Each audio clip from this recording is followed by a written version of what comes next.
Fala pessoal, Matheus novamente tá pelas bandas e com o fim da nona rodada eu decidi reavaliar as lutas da obra. Com isso eu percebi um grande problema que Shumatsu se meteu. Na verdade, bem mais de um. Porém, atualmente a obra só vem perdendo qualidade. É triste, na verdade, ver uma obra se destruindo. Analisando as lutas desde o início, percebe-se um padrão estabelecido. Os dois lutadores se comunicam entre si, não se limitando ao literal. Não é como se eles precisassem falar durante o combate. Eles podem ter uma relação temática ou então um flashback semelhante, ou explicativo que permita a devida conexão entre ambos. E para explicar isso melhor nesse vídeo, eu mostrei uma pequena lista dividida nas seguintes categorias: Leônidas e Apolo, e aí você já sabe que vai ficar, né? Média, boa, ótima e perfeita. Por mais subestimada que seja, Lubu e Thor é sim uma boa luta, não só como introdução, mas como um combate. Primeiro, ela precede o Ragnarok, pois Thor é o primeiro deus com um destaque diferente nas capas do mangá. Ele é introduzido salvando a Brunhilde de um demônio, e todo o respeito dela por ele, apesar de serem inimigos, dá o clima necessário do hype.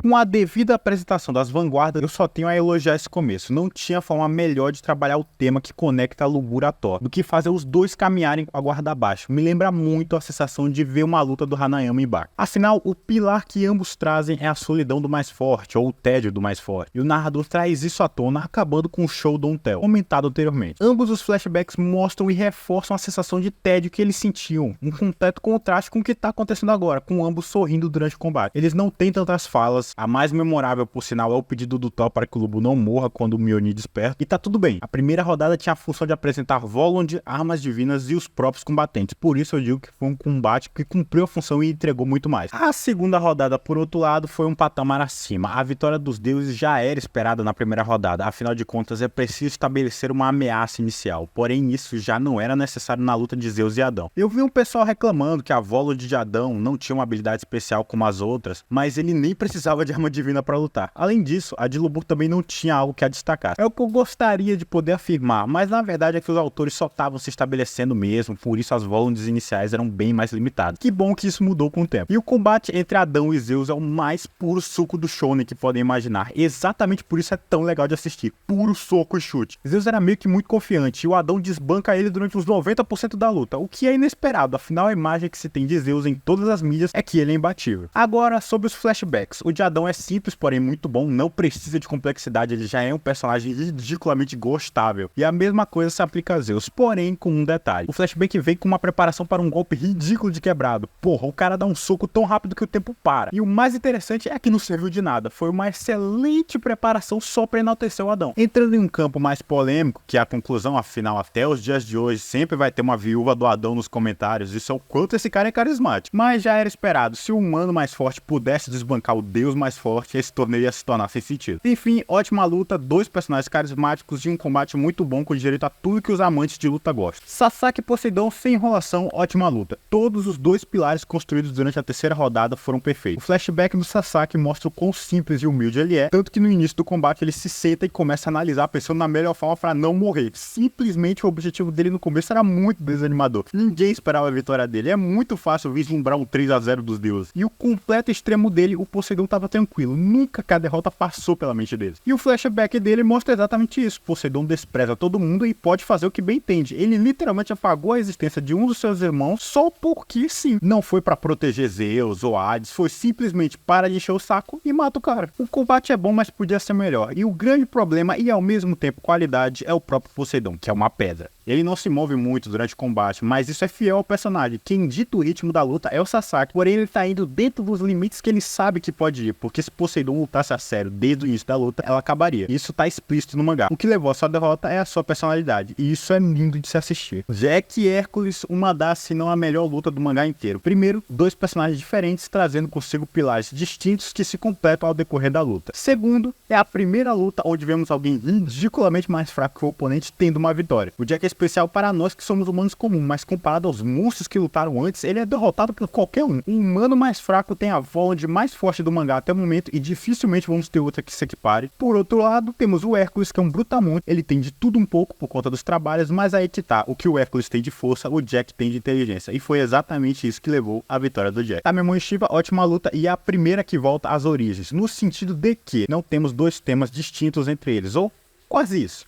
Shiva e Tamemon trabalham à força, só que mostram os dois lados dessa moeda. Shiva perde tudo que construiu porque era muito forte, e Raiden constrói tudo em sua vida por meio de sua força, mas acaba morrendo com uma infelicidade de que nunca conseguiu lutar com tudo que tinha, e ambos se completam nesse embate. Buda e Zero Fuku, luta perfeita. O primeiro combate em que realmente temos um passado conectado entre ambos. Buda e Zero Fuku precedem o Ragnarok, não só no tema como no literal. Inicialmente parecia muito fácil, tá parecendo até um certo alguém aí. Zero Fuku é só uma criança, então ele não sabe lutar, o que torna a aparição de Raju muito bem-vinda, para que vejamos o real potencial de Buda, tornando a luta e as reviravoltas nela serem excelentes, e melhor ainda, a vitória do melhor personagem. Eu acho que eu nunca torci tanto pra um personagem vencer. Kim e Hades, outra luta perfeita, dois personagens muito bons, na verdade dá até pra dizer que são os melhores da obra, em um combate incrível. Não tenho o que falar, o único defeito que essa luta tem não tá na obra. Infelizmente, o Kim ter vencido trouxe mais problemas do que qualidades, apesar do hype, já que os humanos passaram os deuses no placar pela primeira vez desde o início do Ragnarok. Tesla e Beelzebub, média. Vamos lá. Diferente de antes, o problema aqui tá realmente na obra. Beelzebub não pôde perder essa luta, o resultado estava entregue desde o início, devido ao fato de que Beelzebub já tinha sido introduzido anteriormente, com um subplot com Odin. Além disso, temos todo o passado dele que aí foi favoritismo mesmo, e não é possível. O flashback não só faz a gente gostar mais dele do que do Tesla, como dá um upgrade sensacional pra ele, já que a qualquer momento ele poderia ser possuído por Satã, o que não rolou, mas poderia. Por outro lado, o passado do Tesla não agrega em nada, mas Nikola é de longe muito gostável, ele é carismático e excêntrico, ele sabe chamar a atenção pra si. Em uma luta, ambos mostram técnicas interessantes, porém fica quase como um show gratuito de poder. E a conclusão também não ajuda, né? Juntando todos esses problemas, temos uma rodada bem inferior às outras. Mas quem dera que parasse por aí. Então, senhores Takumi e Shinya, vocês esqueceram como se escreve uma obra ou vocês só estavam sem vontade mesmo? As três pessoas que ainda insistem em ler Shumatsu no Valkyrie, entre aspas, recentemente foi concluída a 9ª rodada com a vitória do Apollo, o que trouxe muitos problemas para a obra. E eu até agora só tô acreditando que ele venceu para desmentir a teoria das capas. Shumatsu sempre foi apelativo, é quase uma partida de futebol. O fandom se divide entre os lutadores formando as devidas torcidas organizadas, e isso rola desde a primeira rodada. O problema, infelizmente, começou quando Qin Shi Huang trouxe a vitória na 7ª luta, porque a obra já tinha se metido em polêmicas anteriores por ter colocado Shiva como um dos competidores, e apesar dele ter vencido, religião é um assunto muito delicado. Então imagina o tamanho da confusão que seria caso o imperador da China perdesse. A vitória do Qin era praticamente garantida, não por fator de história, mas por fatores externos. Esse é um dos grandes problemas em usar figuras históricas para se fazer um enredo. A 8ª rodada já teve um outro defeito, que aí foi só por ser ruim mesmo. Por mais que Nikola Tesla e Beelzebub tivessem tido uma luta legal, com um superando o outro constantemente, eu acho que todo mundo sabe como aquela conclusão foi nota 10. E enfim, chegamos ao tópico desse vídeo. A 9ª rodada já veio com uma expectativa de tapar o buraco deixado pela 8ª rodada. Afinal, o mangá de luta precisa ao menos saber como executar bons combates.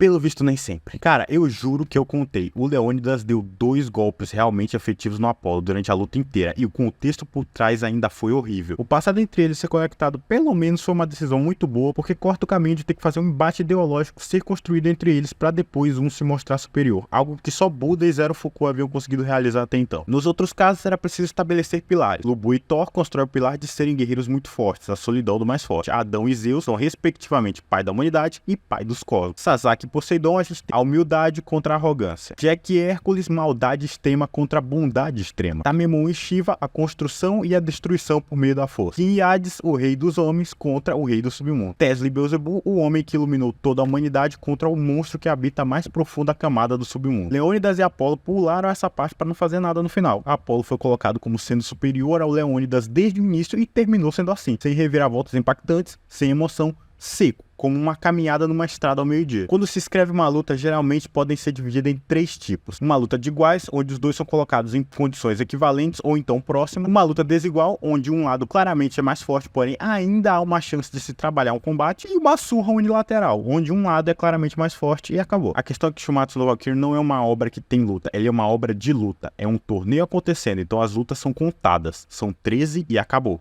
Então uma surra unilateral está fora de questão, porque torna a partida uma porcaria de assistir. Pode ser que até tenham mais combates do que os principais, como estão dando a entender com algumas informações e subtextos inseridos. Talvez tome o rumo de quem ganha Ashura com uma reviravolta no meio do torneio, mas isso não anula o fato de que era uma obrigação as 13 lutas do cast principal serem no mínimo boas, o que não está acontecendo atualmente. Apollo é mais forte e acabou, não se esforçam nem para fazer uma maquiagem igual fizeram com Tesla e Beelzebub, onde pelo menos por alguns momentos foi possível vislumbrar uma vitória. Se o Apollo não fosse um babaca arrogante e tivesse diminuído a arena, fica subentendido que o Leônidas nem teria tocado ele. E mesmo com isso, onde poderia se ter uma pequena chance, o Apollo logo mostra seu real potencial e a luta acaba. E não foi por uma arma de Chekhov como o Beelzebub, foi realmente uma surra unilateral, onde se perde o potencial do Leônidas como personagem a troco de nada. E não é que o Apollo seja um personagem ruim, mas a sensação que fica ao terminar é falta de aproveitamento mesmo.